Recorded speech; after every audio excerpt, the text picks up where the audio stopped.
Number one, Azane Kaka number one.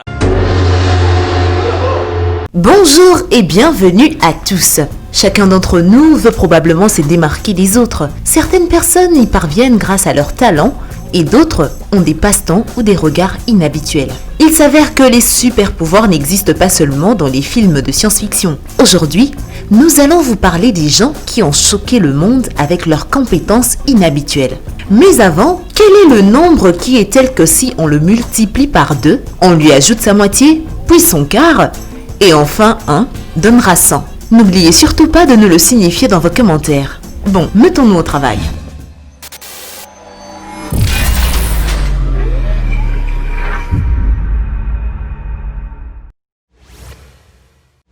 Et surtout, n'oubliez pas d'aimer et de vous abonner pour ne rater aucune de nos vidéos.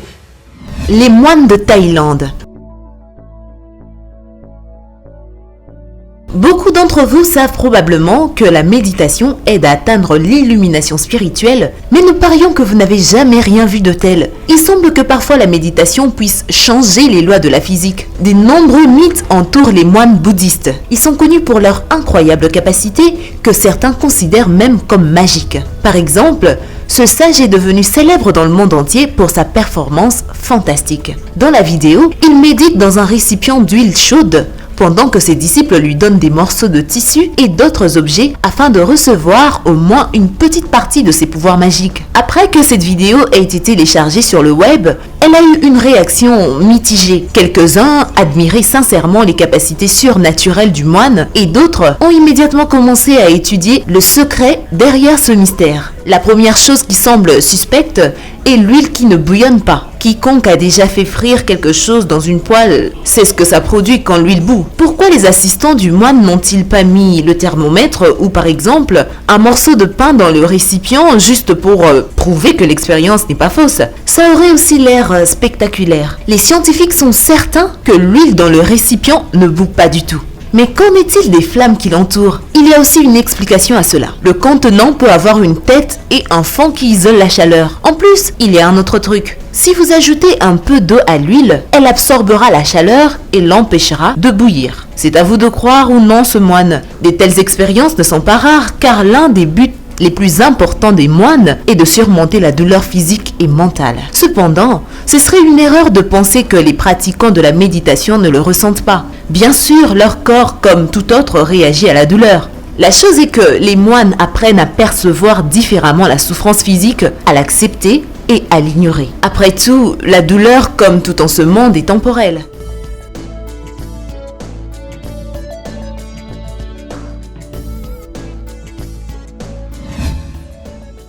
Brian Shaw. Une fois ce type avec son ami volait en classe économique de l'Angleterre vers l'Écosse et par coïncidence, ils étaient dans les sièges voisins. Pas étonnant que toute l'heure du vol ait été une torture, un tas de mèmes et affirmer que l'avion n'avait atteint sa destination que par miracle. Le poids total de ces deux hommes est de 400 kilos. Brian Shaw est un homme fort de 37 ans originaire des États-Unis, connu dans le monde entier sous le surnom de Gigantor. Au cours de sa carrière, il a remporté le titre d'homme le plus fort du monde à plusieurs reprises. Et il y a quelques jours, il a battu avec succès le précédent record de Denny Stones.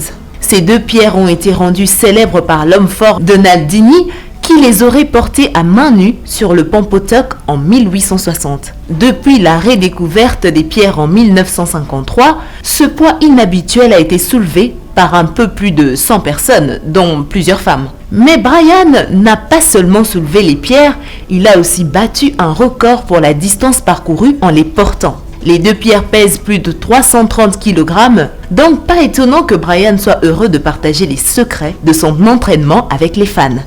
Voici quelques conseils d'un athlète célèbre. Tout d'abord, ne commencez jamais une séance d'entraînement sans vous étirer. Deuxièmement, commencez avec des poids plus petits. N'essayez pas de soulever les poids les plus lourds dans les 10 premières minutes d'entraînement. Troisièmement, ne vous concentrez pas sur un seul exercice. La dynamophilie ne signifie pas que vous devriez passer 100% de votre temps dans le gymnase. Vous pouvez ajouter un peu de créativité à l'entraînement.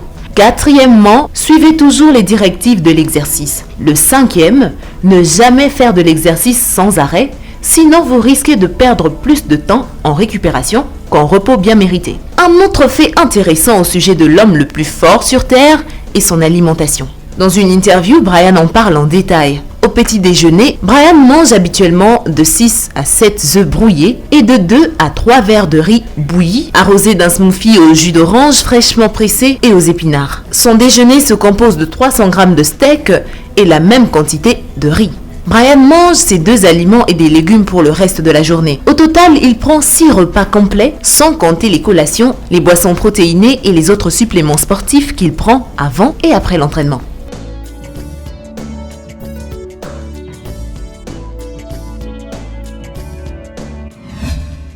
Raj Mohanner. Tous les enfants rêvent d'avoir un super pouvoir. Cet homme a eu de la chance. Et à l'âge de 7 ans, il a découvert des capacités étonnantes de son corps. Le fait est que Raj, ou l'homme électrique comme on l'appelle dans le monde entier, peut supporter plusieurs ampères d'électricité traversant son corps sans souffrir aucun mal. Habituellement, un courant de quelques dizaines de milliampères peut être fatal pour la plupart des gens. Mais pas pour Raj. Il prend simplement 2 fils sous tension et conduit calmement le courant à travers son corps, ses bras, ses jambes, sa poitrine et même sa bouche.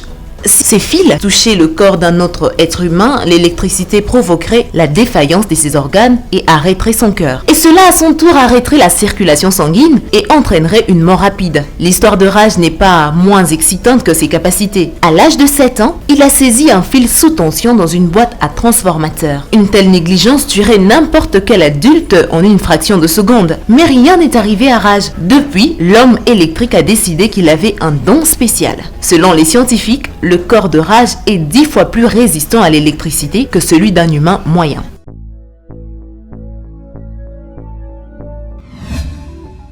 Johann Astrid. On ne voit pas souvent une fille et encore moins une petite derrière une batterie massive lors d'un concert de rock, mais cette fille joue mieux que certains métalleux aux cheveux longs et à la barbe fournie. En fait, elle s'est produite avec eux lors de la grande finale de la version danoise du Got Talent Show en 2017. Les émotions sur son visage quand elle jouait de la batterie sont inestimables. Il semble qu'elle soit déjà née avec des pilons dans les mains. Elle joue même les rythmes brisés les plus complexes pour les chansons rock les plus intenses. Et n'oubliez pas que la batterie est la partie la plus importante de toute chanson heavy metal. Johann a commencé à jouer de la batterie dès son plus jeune âge. Quand elle était jeune, elle jouait sur une batterie de jeu régulière comme beaucoup d'enfants le faisaient. Cependant, ses parents se sont vite rendus compte que c'était plus qu'un passe-temps. Et à l'âge de 7 ans, ils lui ont offert une vraie batterie. En seulement quelques années, ses compétences ont atteint un niveau que tous les batteurs professionnels ne peuvent atteindre qu'au cours de nombreuses années de pratique. Aujourd'hui, la petite rockstar fait le tour du monde avec son nouveau groupe et joue de la batterie dans les plus grands festivals rock. De plus, après que Johann ait gagné ce spectacle, la batterie est devenue populaire parmi les filles dans les écoles de musique du Danemark. Johann dit qu'elle veut non seulement se produire sur scène, mais aussi inspirer plus d'enfants à jouer d'un instrument au lieu de simplement jouer sur un iPad.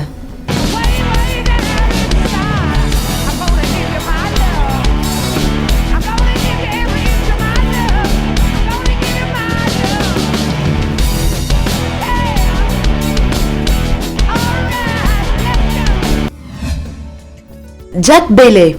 Si vous ouvrez le dictionnaire sur une page aléatoire, il y a des grandes chances que vous voyez un mot que vous n'avez jamais entendu de votre vie. Et plus encore, vous n'aurez aucune idée de comment l'épeler et le prononcer correctement. Dans de nombreux pays, il y a même un concours spécial appelé le concours d'orthographe, où les gens essaient de prononcer divers mots complexes, lettre par lettre. Et croyez-nous, ce n'est pas aussi simple qu'il y paraît. Cet homme peut épeler n'importe quel mot de la langue anglaise, même le plus long ou emprunté, sans une seule erreur. Si vous pensez que c'est facile, essayez de le faire à la maison. Vous ferez certainement une erreur de son ou d'accent. Wang Od. Si vous avez au moins un tatouage sur votre corps, alors d'autres personnes vous ont probablement demandé à quoi il ressemblerait à un vieillage.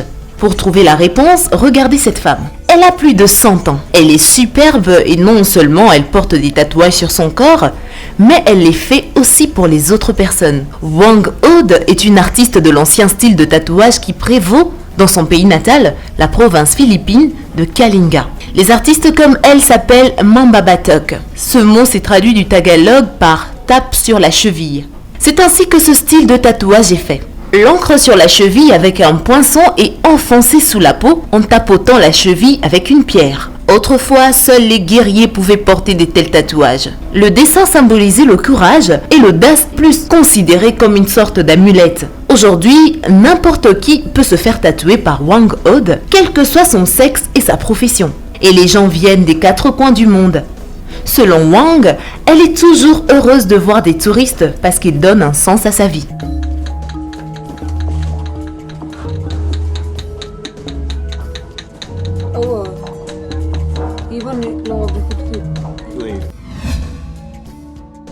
Teresa Wagner.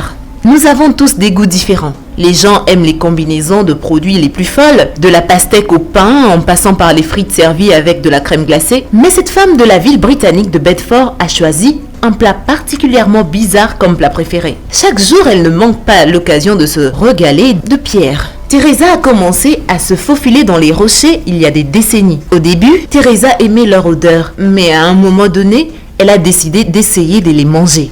Et depuis, les pierres font partie de son alimentation. Aujourd'hui, elle mange environ 1 kg de pierres par jour. Y a-t-il des pierres comestibles dans le monde? Bien sûr qu'il y en a. Il s'agit de sel et de sel-gemme, de nitrates et d'autres sels que nous utilisons quotidiennement avec les aliments et dans le cadre de médicaments. Cependant, dans ce cas-ci, il s'agit de roches qui ne sont certainement pas destinées à la consommation, par exemple le granit. En termes scientifiques, cette femme souffre d'un type de trouble de l'alimentation appelé géophagie. Elle comporte un grand nombre de risques allant de l'hémorragie interne à l'apparition des parasites dangereux. Donc, même si cela permet d'économiser de l'argent sur la nourriture, ne suivez certainement pas son exemple. Et voilà pour la vidéo d'aujourd'hui. Surtout, n'oubliez pas de nous laisser votre commentaire sur la personne qui vous a le plus impressionné. Et pour répondre à notre question, eh bien, c'est 36, car 36 multiplié par 2, plus 18, plus 9, plus 1 égale à 100. Eh bien, merci d'avoir suivi cette vidéo et surtout, n'oubliez pas d'aimer et de vous abonner pour ne rater aucune de nos vidéos. Quant à moi, je vous dis bye bye.